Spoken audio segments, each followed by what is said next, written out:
Memphis mom killed a man she found under her 13-year-old daughter's bed, and now she's charged with murder. She needs to be set free. I know legally she did not do the correct thing because she waited until he was outside of the house running away to shoot him, instead of shooting him when he was under the daughter's bed. But she has still rid the world of one pedophile, and thus she should get her get-out-of-jail-free card. There is zero way any jury is going to convict this woman, so she's absolutely going to get a plea deal.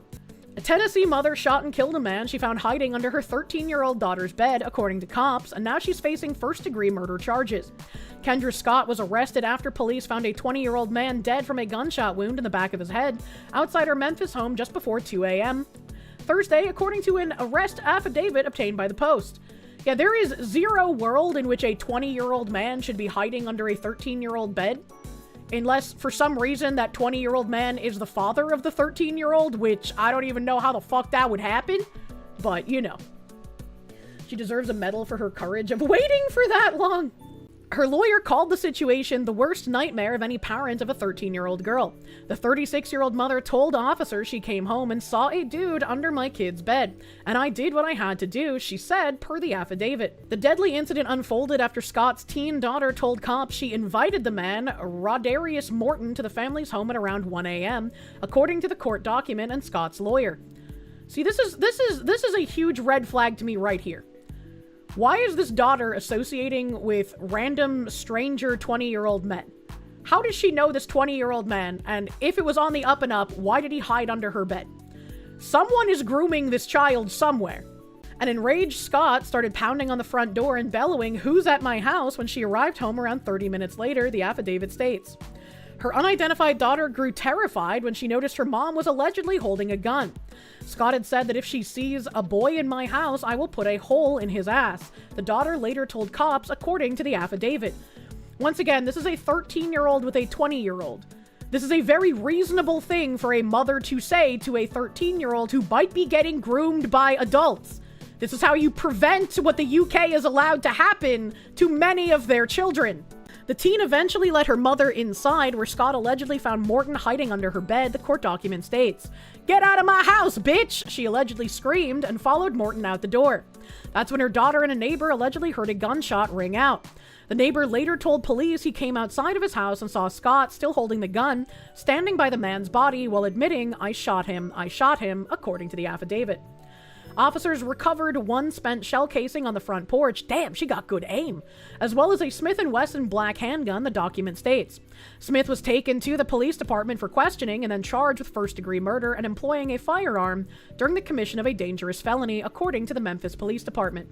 She was reportedly being held behind bars ahead of her Monday morning court appearance when a judge will set her bond, her lawyer, Blake Ballin, told the Post. They got fucking BB on the case! Lil BB! Lil Blake Ballin! Damn, is the mom single? The incident started with the worst nightmare of any parent of a 13-year-old girl, Ballin said. Predictably, it ended in tragedy. One of the key questions in this case will be whether anyone could act rationally in this circumstance. People treat, oh god, what's his name? The guy that shot his son's pedophile? I can't remember his name, but people treat that guy like a fucking hero, which he is. This woman is gonna be seen in the exact same fucking way. Gary Ploush, thank you, chat. Yeah, motherfucking Gary Ploush, dude. Retired law enforcement officer and firearm self-defense trainer Buddy Smith, however, told Action News 5 that the known circumstances of Scott's case would not qualify under Tennessee's Castle Doctrine, which protects someone from criminal prosecution or civil liability if they use reasonable, including deadly force against an intruder. I feel like the family of the pedophile will probably be petty enough to do a civil liability case. But, like, pedophiles should be 6 feet under. And so this woman, once again, did us a great service. We need the details. How did she know the 20-year-old? Was he grooming her online? How long has this been going on? Yeah. But the fact that a 13-year-old is going to invite a 20-year-old to her house, whether he was the one grooming her or she was groomed by people that knew him, either way, it's kind of grotesque. The legislation means you're allowed to protect the people in your residence when someone breaks in to commit a violent felony against you or someone in your house. But in Scott's case, the affidavit does not allege that Morton threatened the mother or anyone else at the time. Those alleged facts will likely be important issues for the court and ultimately the jury. There is, once again, no sane person who's going to look at a 20-year-old man hiding under a 13-year-old's bed, regardless of the 13-year-old inviting him to the house or not, and think anything should have been done differently in this case. The case has drawn fierce debate online, where some people believe the alleged shooting was justified and others think the mom went too far. I think you mean pedophiles think the mom went too far. Even Scott's neighbors were divided on the issue. She seemed like a real nice lady. All I can say is that hurts that someone was in there with one of her little girls. Gloria Millen, who lives near Scott in the Walker Homes neighborhood of Memphis, told Action News. What? Another nearby resident said the mom should have simply called 911. This is a retard. If it would have been me in that situation, I would have called the police and had them sitting at my house when I got there, the unidentified neighbor told the outlet. What, so the police can let him go and he can rape someone else's 13-year-old daughter? Like, what is wrong with you? Therefore, you take him out, take him on to jail. How have the men become more effeminate than women? Oh, retard alert. True, Your Honor, my client's only crime is being a damn good shot. True. The daughter invited this man, but he's a 20-year-old man. I'm betting the daughter lied about her age. I can see the mother's point of view completely, but it wasn't a break-in technically. So many factors that need more investigation. Man, my wife and I met a woman and her daughter at a community meeting recently. Nice people, daughter, probably late teens, well-spoken, very attractive. My wife told me later that she's 11. After a career in medicine, I should be able to tell how old a child is, but damn, Skippy, 11! That 20-year-old man might not have known any different. Mom should have. As an NRA certified basic pistol / personal protection in the home instructor for nearly 30, he is doing every appeal to authority. He's like, I'm a man and I go to well-to-do gatherings. I was a doctor. I'm an NRA certified protection person. I can't think of a single instructor, self-defense organization, or statute Mom can rely on to make a case that this shooting was necessary, given the circumstances being reported. Doesn't sound like there was a level of threat calling for lethal force. Check that guy's hard drive.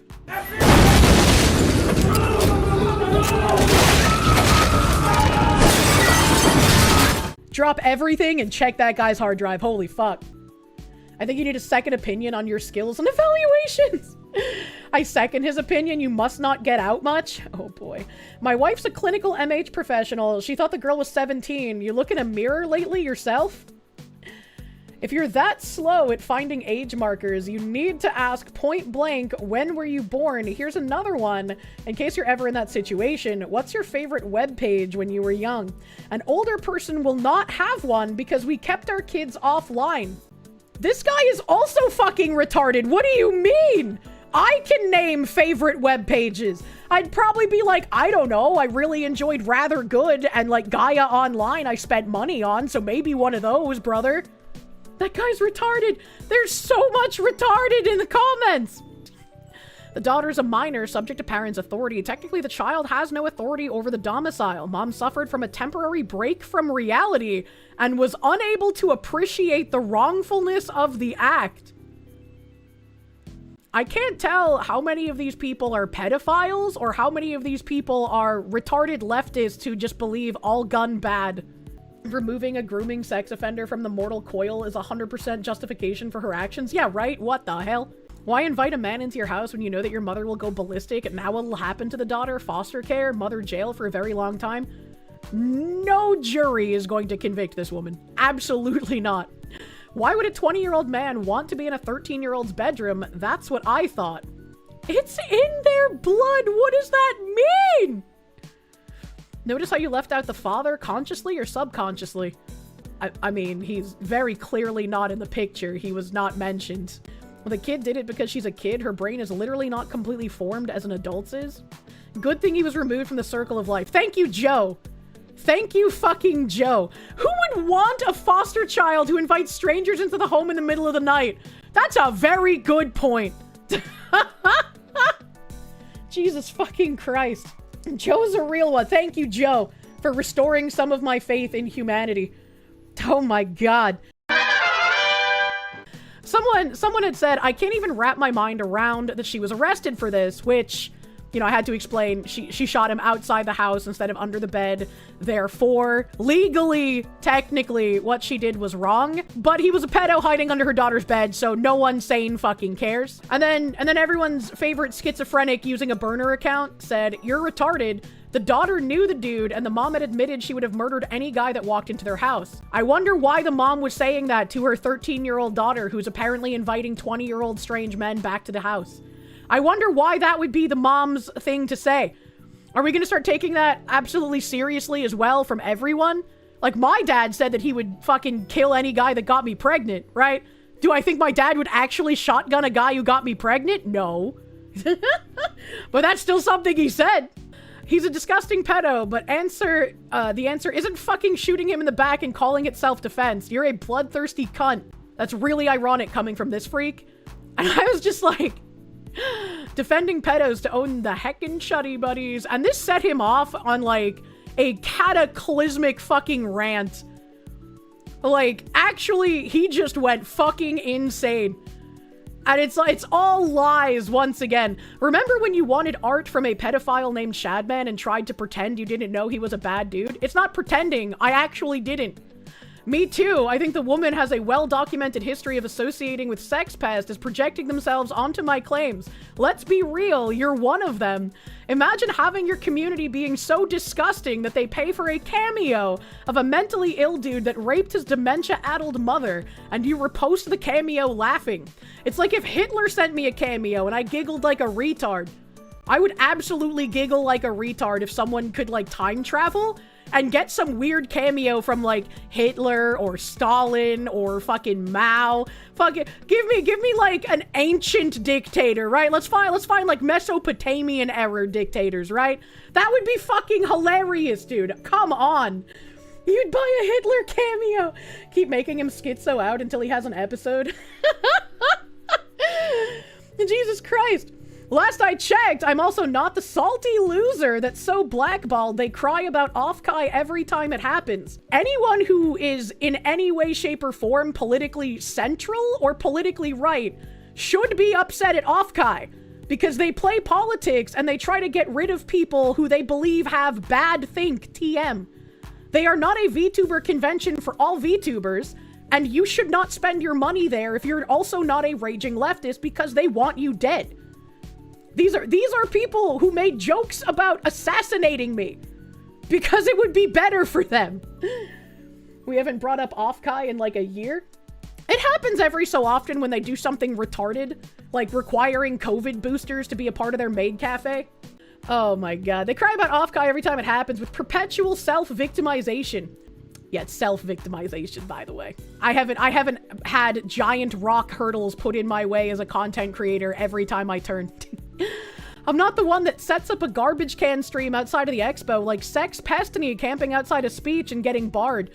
This guy's unironically upset that I had friends who cared enough about me to want to still have me be there with them and also allow people to still talk with me who might have been going because I was. This guy doesn't understand how friend works. Point and laugh at him. I'm not the loser that tries justifying my association with a pedophile because he was leheckin based and le-edgy. Your words verbatim, not mine. I don't need to make shit up, unlike yourself. So now it's not just that I wanted art from Shadman. I'm now an associate of Shadman? That never happened. He was just leheckin edgy artiste that was posted on poll. That is all I knew of him. You can believe me, you cannot believe me. I can't change your mind, buddy. But there was no association beyond that. Some fucking retards will say that I've, like, deleted tweets at him. I've deleted nothing, because I have nothing to hide. My tweets where I was talking on Twitter in direct response to Shadman are still there. I have not deleted them. Until you magically found out he was somehow a bad dude, even though everyone knew. I wasn't a streamer, man, for a long time. And when I became a streamer, I was an MMO goblin. I wasn't a Twitter-ingesting hardcore weirdo. I don't go around with a history of trying to argue legal verdicts regarding civil cases, like when someone is civilly liable for sexual harassment, and then you spend several hours laughing about and downplaying sexual abuse victims. This guy's talking about Tectone. This guy's talking about Tectone's civil case, which, if sexual assault actually happened, why is he only getting a civil case with a restraining order and not a criminal case? A Nazi? It's like these people do not understand comedy, bro. It's crazy. He's talking about Orange Man, you think? I figured he was talking about Tectone, but if he's talking about Orange Man, he needs more meds than I previously thought. Remember how you actually love pedo accounts? Get in the wood chipper. Just in, Lindsey Graham officially will no longer accept any money from IPAC. Oh, they reposted that? Creator at Thorisy said, defending normalization of pedophilia is not the same as being a pedophile. Learn how to read.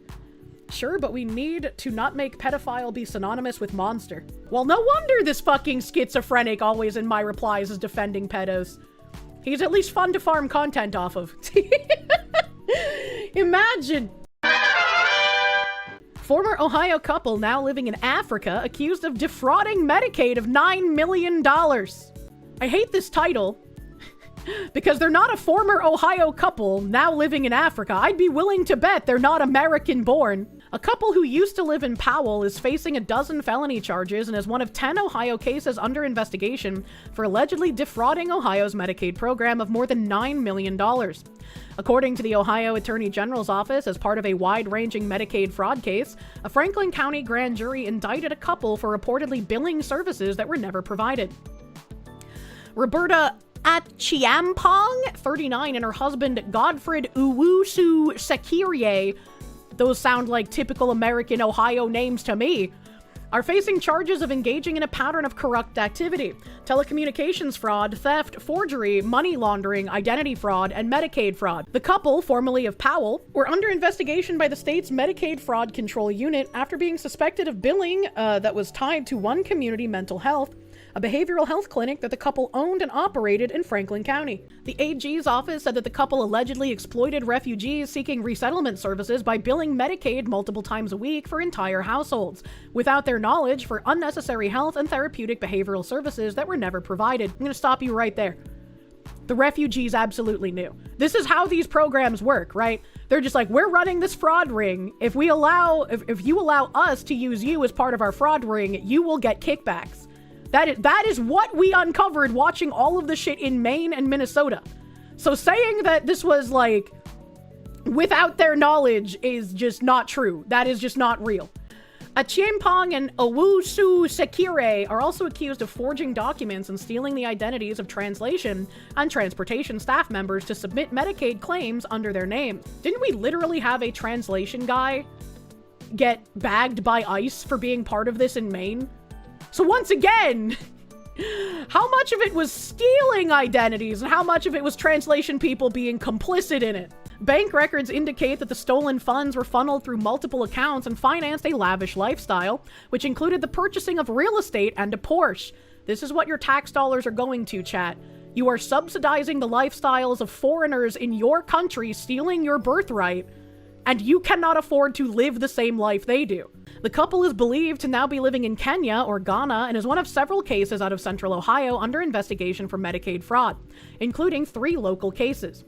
Additionally, Natosha Branscombe, 36, of Columbus, is accused of billing for 30 hours of weekly services while only working 10, resulting in a loss of nearly $6,000 for Medicaid.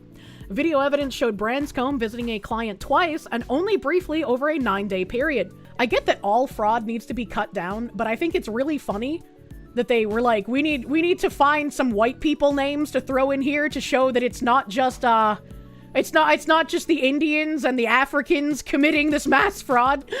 And it's like, ooh, she billed for 30 hours instead of 10. Yes, that's bad. Yes, she should be held accountable. But you're foiling this in an article talking about $9 million of fraud. And you bring up a $6,000 loss. Like, I'm sorry, man. Yes, punish her. She deserves punishment. She shouldn't be defrauding at all. But the fact that they needed to dig to find, like, white people names, and it's like, ooh, $6,000. Karen Saunders, 63, of Westerville, is charged with telecommunication fraud, theft, and Medicaid fraud to the tune of $361,053 after allegedly billing Medicaid for services that were not provided while employed by New Albany Home Health Solutions. So this is more egregious than the $6,000 one. Again, absolutely punish this woman. She deserves punishment. She should have to repay the money and also serve jail time. But it's really funny to put this in an article about $9 million in foreigner fraud. Saunders reportedly billed Medicaid over a 5-year period for services while she was traveling elsewhere or working a separate job.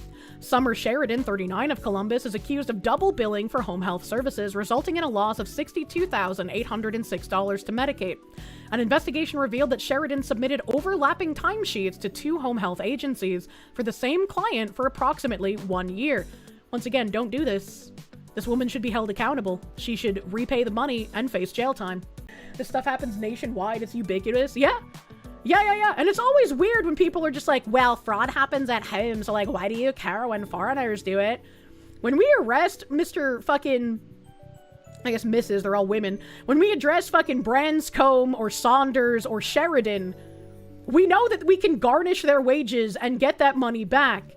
When it's some fucking ooh-woo-oid kind of name that flees to Africa, we're not getting any of that money back. That just went up in fucking flames. That's gone.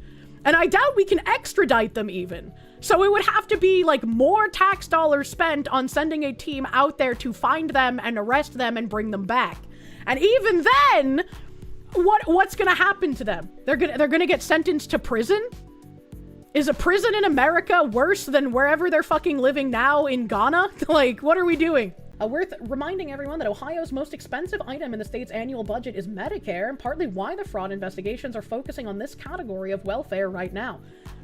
It's a little insane just how seemingly easy it has been for foreigners in every state to defraud these systems, and it made me incredibly unhappy that like fucking Kelly Ayotte was out here taking pictures with a bunch of foreigners opening new daycare centers, and it's like, woman, are you a fucking retard?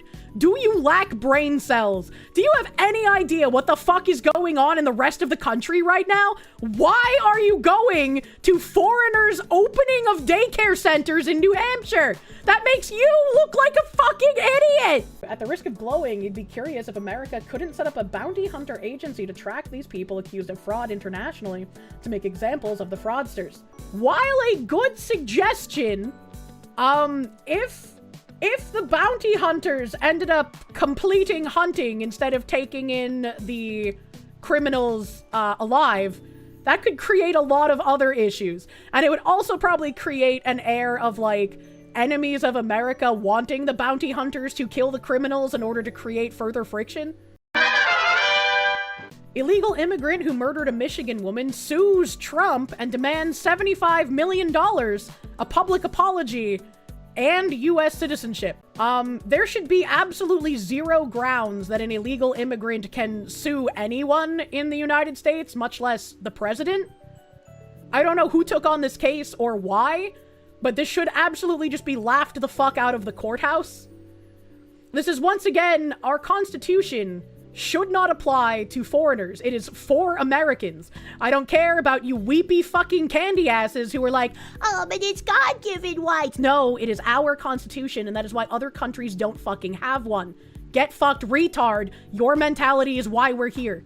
An illegal immigrant serving a lengthy prison sentence for the murder of a Michigan woman is suing President Donald Trump, alleging he faced humiliation when his case was used as a political talking point, and is demanding $75 million, a public apology, and U.S. citizenship. Brandon Ortiz Vite, 27, who was previously deported from the United States, is serving a sentence of 39 to 102 years in prison for killing Ruby Garcia in March 2024. Garcia's body had several gunshot wounds and was found dumped along a road in Grand Rapids. The pair were in a romantic relationship and were engaged in an argument at the time of the slaying. Why would she be in a relationship with a fucking violent illegal alien? What the fuck? Women. In a handwritten complaint filed in federal court, Ortiz Vite named Trump and White House Principal Deputy Press Secretary Stephen Chung as defendants. Fox News Digital has reached out to the White House. Ortiz Vite's case garnered national attention and was highlighted when Trump, who made combating illegal immigration a large part of his campaign, visited Grand Rapids in 2024. During his remarks, Trump labeled Ortiz Vite as America's problem. He's not wrong.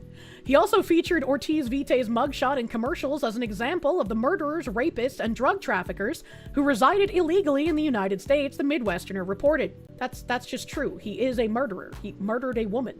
He was mocked by prison staff and other inmates, he said. I was put into a category. Who I was as a person no longer mattered. What only mattered was my race, Ortiz Vitae wrote. No, it's not your race. It's the fact you came here illegally. Your race is not the problem. Your illegal and criminal status is the problem. You fucking retard. My case and immigration status, once again, it belittled me, shattered my dignity, and what I was as a person. No, you shattered your own dignity when you took another person's life via murder. You have no dignity. You deserve no dignity. You do not even deserve human rights at this point. You have murdered another person. The fact that you draw breath is a gift. Who fucking who? My dignity as I murder someone else. Yeah, right? Rifile, thank you. These people are animals. They only understand violence. Which is probably why he's even attempting something like this, right? Is because he knows that so many people in American politics and judiciary are so fucking bitch-made that they would take his side in this. Illegals have no right. They aren't citizens. They come here illegally and seek to use our values to exploit and kill us. True. True and fucking real. Our values are worthless if they result in our destruction. This man should face capital punishment. Which is, again, ironic when schizophrenics say, Kirsche is bloodthirsty. I don't want blood to be spilt. I want criminals to be fucking gone. I want illegals to be deported. I want their families to be deported with them. Keep the families together. Me asking continuously for the non-bloodshed option is literally point proven. The shame it brought to my family name is a reality I have to live with now. Really? Really? The shame of being called a murderer by the President of the United States when you are literally a invasive person? You are literally invading our country because you are here illegally twice after being deported, and then you kill someone? Yeah, no, that should be the shame brought to your family. That you are a disgusting individual with no morals, willing to kill and break any law in order to enrich yourself. That is the shame. Everyone else pointing it out is not our fault that you are exactly as we describe you. This rat deserves to be treated as a rat. True. I took full responsibility for my actions, but for them to use my case for political gain on TV was unjust, humiliating. When I thought it couldn't get worse, it did. I was center stage in front of a nation, public scrutiny at its finest. There's going to be some retarded Democrat that takes this guy up as a pet project to try and get him released. Ortiz Vitae, who acted as his own attorney, said his case came under intense media coverage, resulting in him living in a nightmare. It all became clear to me when I first met with my court-appointed attorneys. They explained how my case had now gotten blown out of proportion and was now a high-profile case. Yes, because you're an illegal alien, and none of us want you here. The shock in their eyes and the tears from mine were a reaction to my realization that I was living everyone's worst nightmare. To be publicly infamous. No, you being in our country is everyone's worst nightmare. What are you talking about? Brother, you killed someone. You're lucky you haven't been fucking executed. That's why I said him still breathing is a fucking gift. He should have been executed for murder. Like, what are we doing? I can tell you right now, this thing isn't as eloquent as they portray him to be with this shit article. Oh yeah, absolutely not. There's no way these are his words verbatim. This was absolutely done with some, like, activist Democrat in tow.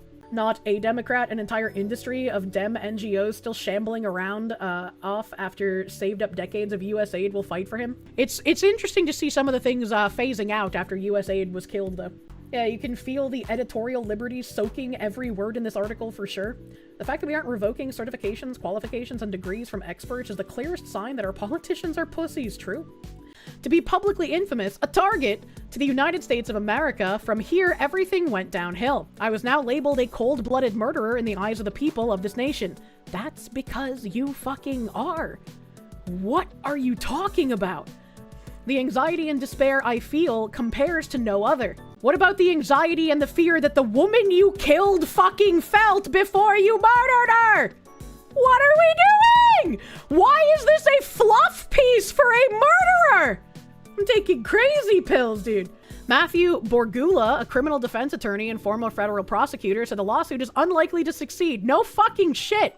Citing a range of factors, including presidential immunity.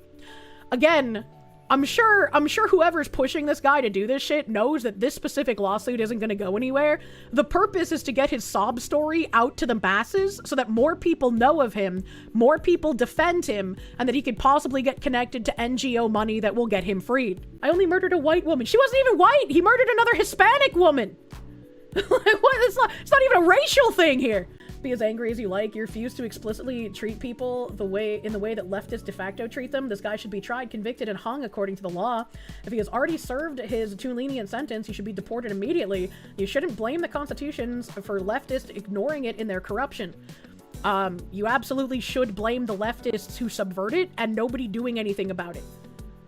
You absolutely should. And if you have leftists using it to ruin your life and your country, and no one else is doing anything about it, then that document only serves to ruin your life and your country. If no one is actually enforcing it correctly and only using it to ruin things, then what good is that document? You can say, well, if we just, in the history of ever, no one has always just. That won't happen. You either need people who are actually going to enforce it correctly, or you need to admit this thing is ruining everything because everyone's exploiting it. Too much mercy is just hurting us? Yeah, absolutely. When God's green earth should look at that resume about how he left twice and say, yeah, he's a good guy. I don't think anybody would believe he's a good guy, but that's what the leftists will tell you so that you get less angry when they eventually release him, right? Because all of this is about protecting criminals. And this is, again, another communist tactic. Make everything chaotic, empty the jails, protect the criminals, allow your actual citizens to be raped and murdered and otherwise have horrific lives so that they live in fear constantly. And wow, look at that. The answer is communism. You can be happy again if only we were a happy communist commune. The founders were pretty clear that the Constitution was only worth something if people actually believed in it and upheld it. We're long past that point. 100%. And it's depressing and it's sad and I don't like where we are, but pretending that we're not where we are because I like the Constitution is not going to help anyone. Federal law requires courts to screen prisoner suits before anyone is served. This complaint will likely not survive that screening, Borgula told Fox News Digital. Also, presidential immunity covers official acts, and campaign statements can fall outside of it. But this suit fails for more basic reasons. Borgula, every time I say Borgula's name, I just think of like another leafy green that would be in an arugula salad. Noted that Trump's statements on the Ortiz Vitae case were substantially true, and being publicly embarrassed by a politician isn't a constitutional violation. This case should end before it begins, right? Like, if Trump had lied about him, that would be completely different. And I would be like, well, presidential immunity should not preclude you from lying about people. But he didn't lie. Everything was true. There is no case here. Rifile, thank you. The left aren't using the Constitution. They're ruling through judicial fiat. No Constitution involved. When I say that they're using the Constitution, they use the fact that people like me and the guy I was arguing with in Twitch chat want to uphold the Constitution. We want to put like full heart in that document. We want to believe in it. But if the people that have been elected to run our country do nothing but subvert the document, and the document is used in no other way than to exact harm on the American people, then that document de facto is not doing its job. The people who would uphold it are not doing their job. It's not just communism in America, but the dissolution of the nation, including the identity, culture, language, etc. They want people to assume the mindset that the country is already dead. It's not. It's not. And again, that's how the demoralization gets you. No matter how bad things seem, if you accept the black pill, they win. You must keep fighting, no matter how dreary or dark the day might seem. That's the thing. It's not being used to do so. It's being ignored. They bring it up in order to get you to defend their actions, is what I keep saying, right? Like, legally, sure, it's being ignored entirely, but they use it to browbeat you into defending and accepting their actions. And if our politicians do, as they have been, keep defending and also acquiescing the actions of them ignoring the Constitution and only using it in order to get us to defend them, again, it is worth nothing. I feel like I'm taking crazy pills. I'm a fucking sick-ass fox creature. How are you not understanding this? The Constitution is a good idea in theory, but we've been importing millions of people who hate it and want our country to be worse. Yes. And they will use your principles against you in order to enact power over you. This is just like, it's not even difficult to comprehend. I don't understand what the argument is. I'm blackpilling on the value of the Constitution. I'm not blackpilling. The Constitution absolutely has zero value if people are not willing to uphold it. And if the people positioned to uphold it are acquiescing to those who browbeat us into using our principles against us, it has no value. It has none. The only value it has is when we give it value and we uphold it, which is not happening. Do not blackpill chat, because one day after the fight is over, we shall be able to just grill. Exactly. The whole point of me telling people to get involved in politics and electing people who will do shit is so that we can get back to actually doing things by the Constitution. If it was blackpilling, I would just tell you to give up, but I'm not. I'm sorry, you're too low IQ. Tudor Dixon, a former Michigan GOP gubernatorial candidate, called the lawsuit an example of arrogance and entitlement. Once again, when you breed a culture of arrogance and entitlement, when someone is treated equally, it appears that they are being oppressed in their mind. As long as we have Democrats jetting to other countries to coddle criminal illegal aliens over margaritas, this level of arrogance and entitlement from convicted murderers will continue. And he's completely correct. It's time lawmakers stand with the Ruby Garcias of the world instead of her killer. After entering the U.S. illegally, Ortiz Vite remained under the Deferred Action for Childhood Arrivals DACA program until his status expired on May 10, 2019. He was deported following a 2020 arrest for driving while intoxicated. You know how they tried to, pluck at your heartstrings by saying, oh, the DACA people should actually get to stay here? No, they all must go. It is unclear when he re-entered the U.S. illegally. The complaint didn't cite any legal violations, instead blaming Trump for labeling him as an example of the Biden administration's border policies. Ortiz Vite eventually said he stood tall and took responsibility for his actions. Because I was remorseful for my actions on the 26th, I turned myself in and confessed to the murder of my partner at the time. This bitch thinks he's in Germany. We're saying, I'm sorry, I didn't mean to kill them, I regret my actions, let the cops let you go free. That's still the most insane thing I've heard out of a first world country. The fact that you can literally just apologize for torturing someone and be let go, no charges. That's literally fucking insane. Knowing the consequences it would bring, I stood tall and was respectful when asked about the actions that took place on the night of March 24th, 2024. He is seeking $75 million, a public apology, and a naturalization to this beautiful country. Despite its lack of merit, Borgula, the lawyer, noted that the lawsuit appears to be a window into what it's like to become a talking point in a national campaign. He's a murderer. I don't give a fuck. What are you talking about? While the plaintiff may feel aggrieved, I don't see that a federal court can offer a remedy, he said. He pleaded guilty to second-degree murder. Once you've done that, absent overturning the conviction, I don't see a legal avenue for collecting damages on a theory that your conviction was unfair. Jesus fucking Christ. He must have some silent sugar daddy because his press release was well written and he probably no speak the English. Probably not. That's a very correct thing to assume.